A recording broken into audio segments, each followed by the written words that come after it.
Assalamualaikum warahmatullahi wabarakatuh. Hai semuanya, berjumpa lagi dalam video pembelajaran geografi.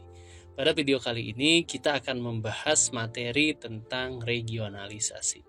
Materi ini masih merupakan bagian dari pembahasan tentang wilayah dan tata ruang.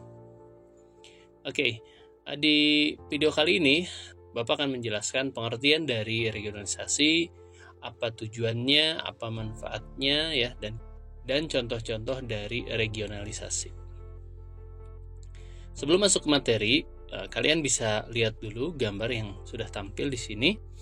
Bisa kalian lihat, ini merupakan wilayah benua Amerika Utara, ya, yang mana kita ketahui bersama bahwa di sini terdapat beberapa wilayah negara. Pertama ada Amerika Serikat, kemudian ada Kanada, dan ada Meksiko. Adapun di yang paling atas itu ada Greenland. Nah, pembagian atau perwilayahan itu bisa terlihat dari gambar ini, di mana wilayah benua Amerika dibagi menjadi 3 wilayah negara. Nah, pembagian ini secara administratif yang menjadikan setiap wilayah itu dikelola oleh pemerintahannya masing-masing, sehingga setiap potensi yang ada itu bisa dioptimalkan ya sesuai dengan kebijakan di negara-negara tersebut. Oke, kita masuk ke definisi dari perwilayahan. Perwilayahan atau disebut juga dengan regionalisasi berarti membagi wilayah-wilayah yang ada di permukaan bumi untuk tujuan tertentu. Jadi secara sederhana, perwilayahan itu adalah pembagian wilayah. Nah, pembagian ini tentu ada maksud dan tujuan tertentu. Nah, apa tujuannya, apa maksudnya, dan kenapa harus ada perwilayahan? Kita lihat dari manfaat perwilayahannya ya. Yang pertama adalah memisahkan wilayah yang memiliki manfaat dengan wilayah yang kurang memiliki manfaat. Nah, seperti yang kita ketahui bahwa di permukaan bumi ada banyak fenomena ya yang bisa dimanfaatkan oleh manusia. Contoh misalkan seperti tanah. Tanah memiliki banyak manfaat ya. Misalkan untuk kebutuhan pertanian. Nah, namun tidak semua tanah bisa digunakan untuk pertanian. Ada tanah yang subur ya seperti tanah vulkanik, tanah regoso, tanah aluvial. Namun ada juga tanah yang tidak subur seperti tanah laterit. Maka area-area dengan tanah yang subur dan yang tidak subur ini perlu dikelompokkan, perlu dibedakan supaya nanti pemanfaatannya bisa spesifik. Ini lahan yang subur untuk lahan pertanian, lahan yang tidak subur untuk pemukiman misalnya ya.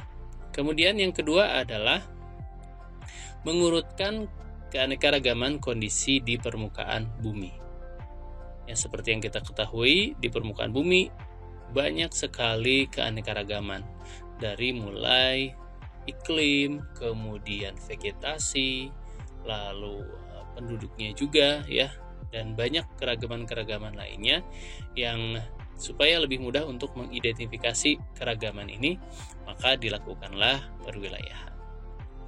Lalu yang ketiga adalah menyederhanakan informasi dari berbagai gejala di permukaan bumi yang sangat beragam.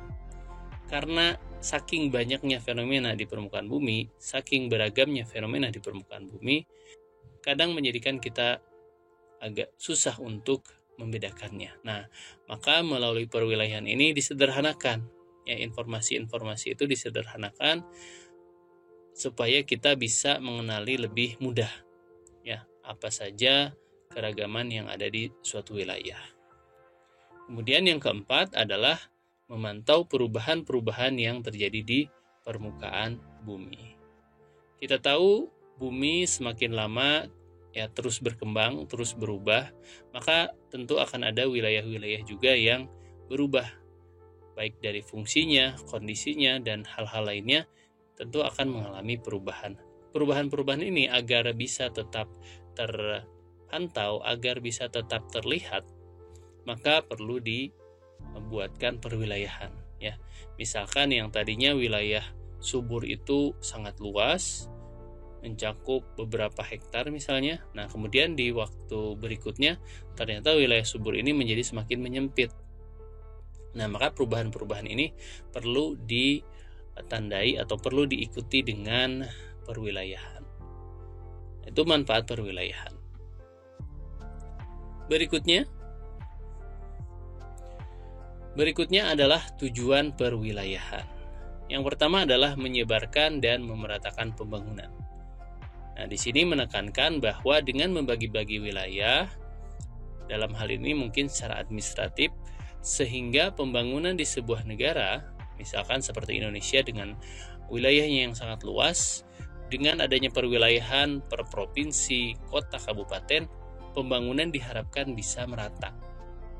Dari ujung barat sampai ujung timur, ada pengelolaannya, ada pemerintahannya, sehingga pembangunan bisa dilaksanakan secara adil. Itu perwilayahan. Yang pertama tujuannya ya. Kemudian yang kedua adalah menjamin keserasian dan koordinasi terhadap berbagai kegiatan pembangunan. Nah, masih sama terkait perwilayahan di sebuah negara ya, dengan membagi-bagi wilayah berdasarkan administratifnya, berdasarkan pemerintahnya, maka koordinasi itu bisa berjalan ya. Misalkan instruksi dari presiden kepada para gubernur untuk mengembangkan wilayahnya dari berbagai sektor, seperti misalkan pariwisata, kemudian kegiatan pertambangan, dan kegiatan-kegiatan lain, ini akan mudah dikoordinasikan dengan adanya perwilayahan ini.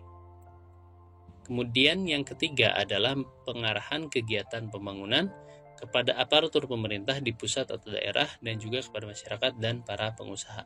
Nah, ini masih berkaitan dengan yang tadi ya. Jadi dengan adanya perwilayahan ini koordinasi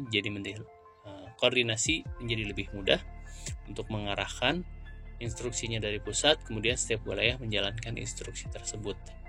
Tentunya dengan bertanggung jawab ya.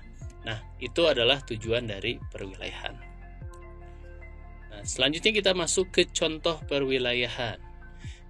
Di sini ada 5 contoh ya, Bapak sajikan 5 contoh. Yang pertama adalah perwilayahan muka bumi berdasarkan tipe iklim matahari. Oke, jadi ini pembagian wilayah secara fisik ya. Kita lihat tampilannya seperti apa. Nah, di sini bisa kalian lihat bumi terbagi menjadi 4 wilayah iklim berdasarkan intensitas penyinaran matahari ke permukaan bumi. Nah, di daerah Khatulistiwa sampai lintang 23,5 derajat, baik itu lintang utara maupun lintang selatan, itu termasuk ke dalam iklim tropis ya. Indonesia kita ada di iklim tropis.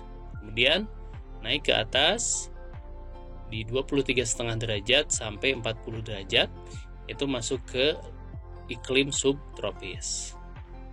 Lalu naik lagi ke 40 derajat sampai 66,5 derajat, itu iklim sedang. Dan mendekati daerah kutub ya sampai ke 90 derajat, baik itu kutub utara maupun kutub selatan, masuk ke iklim dingin. Nah, dengan adanya pengelompokan perwilayahan seperti ini, kita jadi bisa mengetahui potensi apa yang ada di wilayah dengan iklim-iklim tersebut ya. Daerah tropis tentu akan banyak kita temukan hutan hujan tropis. Intensitas hujannya akan lebih banyak sehingga cocok untuk kegiatan pertanian. Nah, seperti itu ya contohnya. Kemudian contoh yang kedua, Pulau Jawa berdasarkan kondisi fisiografisnya. Kondisi fisiografis bisa disebut juga dengan kondisi reliefnya ya. Bisa kita lihat Pulau Jawa terdiri dari banyak relief ya, mulai dari dataran rendah sampai dataran tinggi. Bisa dilihat di sini bahwa di Pulau Jawa banyak terdapat wilayah dataran tinggi ya, banyak pegunungan-pegunungan yang warna coklat ya dan warna kuning. Kemudian warna hijau dataran rendah juga banyak. Nah, dari kondisi fisiografis ini kita bisa menyimpulkan potensi apa yang ada di Pulau Jawa ya. Kalau dataran rendah, berarti dia cocok misalkan untuk kegiatan lahan basah ya, pertanian lahan basah atau kita sebut sawah.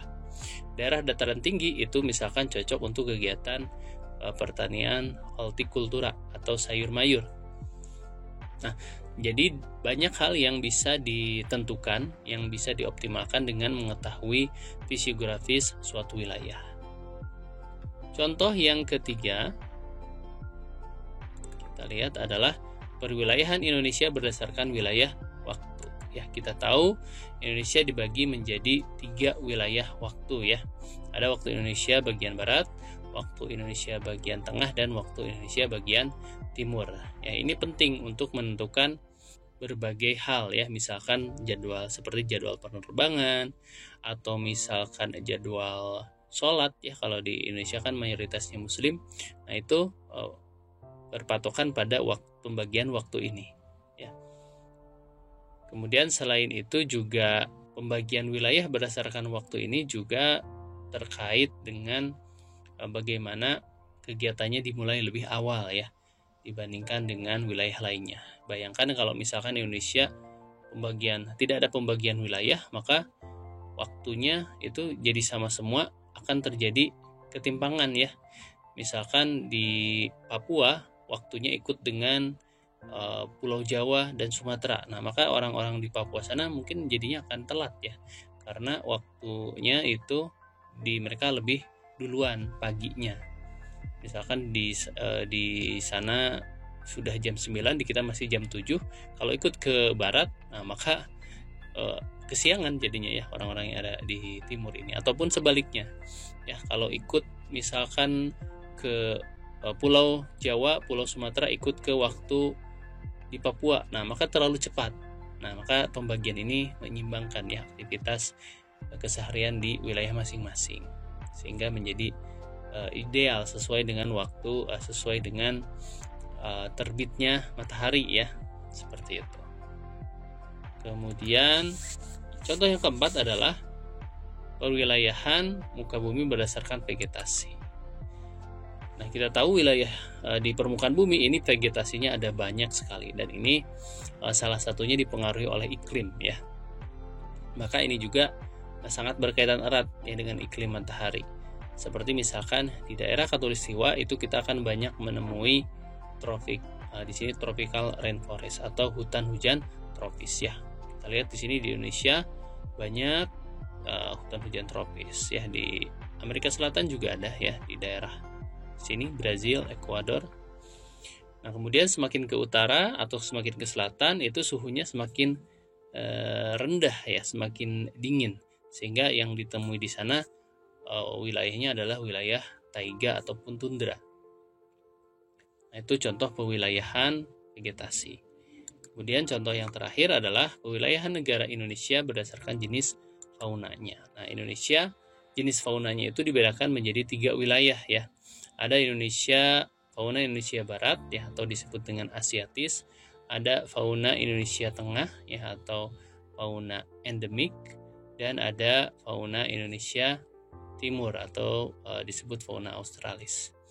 Nah, pembagian fauna ini menunjukkan ciri bahwa setiap wilayah itu memiliki kekhasan, memiliki faunanya masing-masing yang tidak ada di wilayah lainnya. Nah, itu beberapa contoh perwilayahan ya. Jadi tadi perwilayahan adalah membagi-bagi wilayah menjadi beberapa bagian dengan tujuan tertentu, sehingga bisa dikenali potensi dari masing-masing wilayah. Oke, cukup sekian dulu untuk video pembelajaran kali ini. Terima kasih yang sudah menyimak sampai akhir. Sampai ketemu lagi di video pembelajaran berikutnya. Wassalamualaikum warahmatullahi wabarakatuh.